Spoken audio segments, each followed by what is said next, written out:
একজন বেকার মানুষ যখন বেকার থাকে তখন তারে মূল্যায়ন করে কে কতখানি, এটা একজন বেকারের থেকে এর চেয়ে বেশি ভালো আর কেউ বোঝে না।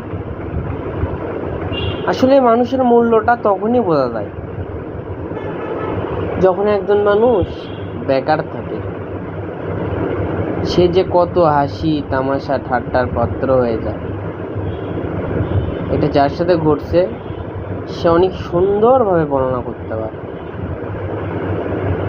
আসলে আমরা জানি না, আমরা বুঝি না কখন কি হয়, আমরা কিন্তু কেউ কিছু জানি না।